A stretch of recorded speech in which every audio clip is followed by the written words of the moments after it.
আশা করি ওদের উন্নত স্পেস টেকনোলজি নেই, আমাদের অনুসরণ করতে পারবে না। খুশি হতে পারছি না। আমার শরীরে ভাইরাস ঢুকেছে, কিন্তু সেটা ইনঅ্যাক্টিভ। অ্যাক্টিভ হতে কতক্ষণ?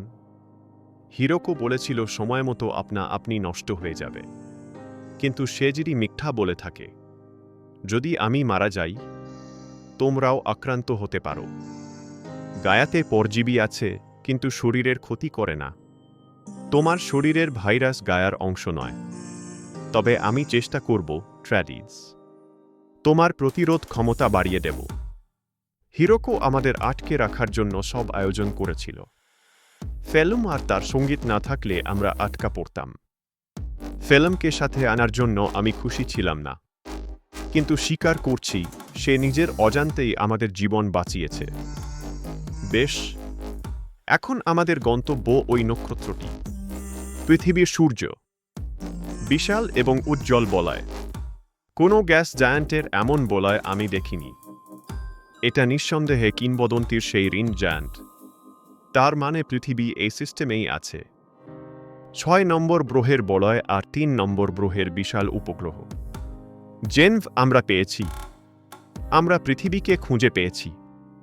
পৃথিবী, ওই কমলা আভাটাই কি রেডিও অ্যাক্টিভিটি?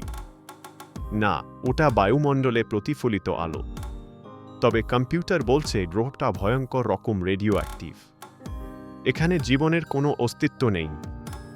সব শেষ হয়ে গেছে অনেক আগেই। এখন আমরা কি করব, গোলান? আমি জানি না।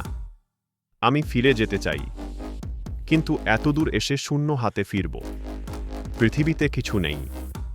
সব রেকর্ড মুছে ফেলা হয়েছে, কিন্তু গ্রহটা মৃত। তার মানে গোপন জিনিসটা এখানে নেই। না, না। ফিল্ম, থামো। কম্পিউটার থেকে হাত সরাও। না, আমি সোলারিয়াতে যাব। মহাকাশযান সোলারিয়াতে নিয়ে চলো। ফিল্ম, হাত সরাও এখনই। গোলান, তুমি ঠিক আছো? জাহাজ ঝাঁকি খেলো কেন? ওই দানবী কম্পিউটারকে পরস্পর বিরোধী নির্দেশ দিয়েছিল। তবে সে একটা ভালো কাজ করেছে। আমি এখন জানি পৃথিবীর গোপন তথ্য কোথায় লুকানো আছে। পৃথিবীতে নয়, তার উপগ্রহে, চাঁদে। আপনারা ফাউন্ডেশনার নন। সাথে একজন ডায়া এবং একজন স্পেসার আছে। আপনি আসলেই রোবট। সত্যি, স্যার। প্রাচীন কিংবদন্তির দানিল। তার মানে আপনার বয়স 1000 বছর, 20,000 বছর।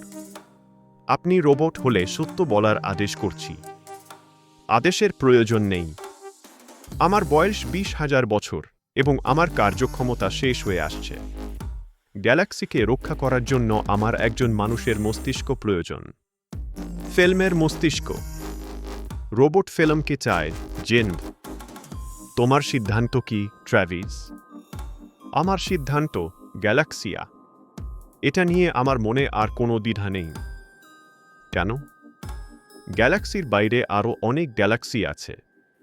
সেখানে হয়তো অন্য কোনো বুদ্ধিমান প্রাণী আছে। মানবজাতির ইতিহাস হল যুদ্ধবিগ্রহের ইতিহাস। আমরা নিজেদের মধ্যে লড়াইয়ে ব্যস্ত থাকলে বাইরের শত্রুরা আমাদের সহজেই ধ্বংস করে দেবে। একমাত্র সত্যিকারের প্রতিরক্ষা হচ্ছে গ্যালাক্সিয়া।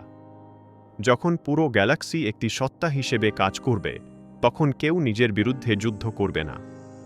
আমাদের ঐক্যবদ্ধ হতে হবে। মানুষই একমাত্র বুদ্ধিমান প্রাণী, এই ধারণা হয়তো ভুল। শত্রু হয়তো ইতিমধ্যেই আমাদের মাঝে চলে এসেছে।